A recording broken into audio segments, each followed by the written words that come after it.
Aujourd'hui, Kimetsu no Yaiba ou Demon Slayer est une œuvre qui est devenue majeure dans le monde du manga japonais, devenue première des ventes au Japon cette année, dépassant One Piece qui se fait détrôner pour la première fois depuis une décennie.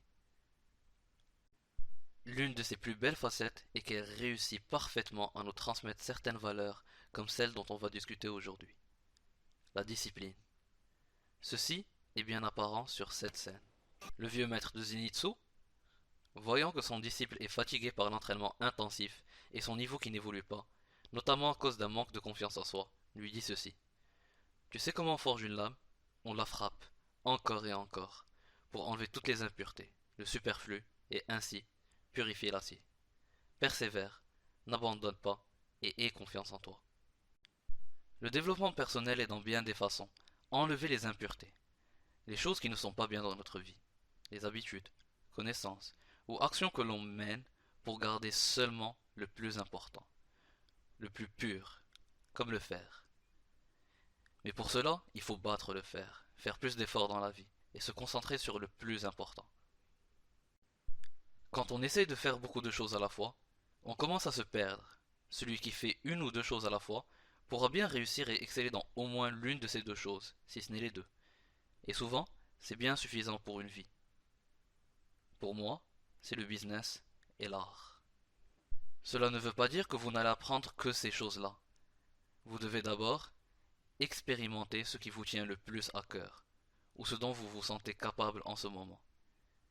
Et le moment où vous êtes à un niveau qui vous satisfait, dans un aspect de votre vie, vous pouvez passer à autre chose, apprendre et expérimenter autre chose, en laissant la compétence que vous avez déjà acquis à un niveau de 70 à 80%. La vie devient tout de suite plus intéressante, car vous avez plus d'outils, de compétences et de centres d'intérêt, donc votre vie devient inévitablement plus passionnante. Cela m'amène au reste de l'histoire de Kimetsu no Yaiba. Tanjiro, le héros principal, rejoint une armée de pourfendeurs, chasseurs de démons, qui, vous l'aurez bien compris, combattent des démons. Ces chasseurs de démons sont dépourvus, contrairement aux démons, de pouvoirs spéciaux ou de pouvoirs de régénération, et malgré tout ça, ils n'hésitent pas à risquer leur vie à chaque combat contre les démons, et ils le font quand même depuis des siècles. Pourquoi? Quel est leur secret? C'est simple. C'est parce que justement ils ont un pourquoi. Le cycle d'or de Simon Sinek le décrit parfaitement. Le pourquoi est au centre de toute chose. Par exemple, pour Apple, le pourquoi c'est, dans tout ce que l'on fait, on souhaite challenger le status quo. On croit en penser différemment. La façon par laquelle on challenge le status quo est par concevoir des beaux produits dans leur design, simples d'utilisation et user-friendly. Et il s'avère que l'on vend aussi des ordinateurs. Tu veux en acheter un? Le pourquoi de Tanjiro vient du fait que sa sœur a été transformée en démon, et fait tout pour la rendre humaine à nouveau. Pour cela, il est prêt à supporter chaque blessure, chaque combat et chaque moment sombre, mais aussi de garder son côté jovial, spontané, heureux et naturellement bon dans d'autres moments. Et c'est le cas de tous les chasseurs de démons. Ils sont tous conscients du risque, mais continuent à combattre malgré tout, simplement parce que leur vision d'un beau monde est que les démons soient anéantis et qu'il n'y ait plus de victimes, qu'il n'y ait plus de morts. Quel est votre monde parfait? Écrivez votre vision de ce monde sur un bout de papier, et faites en sorte que ce soit la raison pour laquelle vous vous levez chaque matin. Le manque de discipline est en fait un concept nouveau, ou du moins beaucoup plus présent dans notre époque, grâce, ou peut-être à cause, des facilités que notre génération a. Nos ancêtres, mes ancêtres, et probablement les vôtres aussi, ont une vie tellement plus dure que ce que l'on vit actuellement.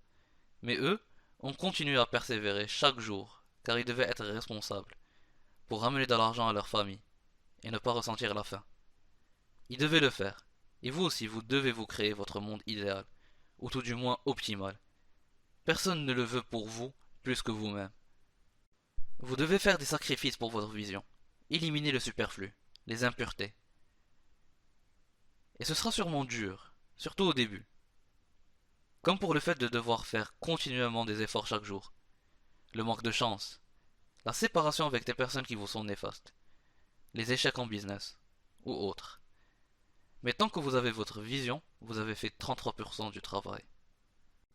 L'autre 33% est d'avancer chaque jour vers cette vision et vous en donner les moyens. Et les derniers 33% est d'apprécier le résultat de vos efforts, grâce à tout ce que vous avez fait, souhaité, juste avant. Les problèmes qui résulteront inévitablement des deuxièmes 33%, qui sont de fournir des efforts pour votre vision, seront d'un plus haut niveau. Et tout dépendra de comment comptes-tu les gérer, à travers ton caractère et ta persévérance. Et ceci déterminera ta réussite ou ton échec. Cela te permettra, avec un peu de recul, de déterminer quelles étaient les erreurs et tes défauts dans ta gestion du problème. Car, à chaque expérience, ton niveau s'amplifie et t'arriveras de mieux en mieux à gérer toute situation. Et donc, dans chaque problème se cachent des solutions et des opportunités, te permettant ainsi, en prenant conscience de ces choses, d'évoluer. Mais pour commencer, il faut d'abord que l'on forge notre caractère par la discipline, du marteau et de l'action. Pour plus de vidéos sur le marketing, la discipline, le business et le développement personnel, n'oubliez pas d'aller voir mes autres vidéos et de vous abonner. Merci beaucoup, j'espère que ce fut intéressant et surtout n'oubliez pas de regarder Kimetsu no Yaiba. Au revoir.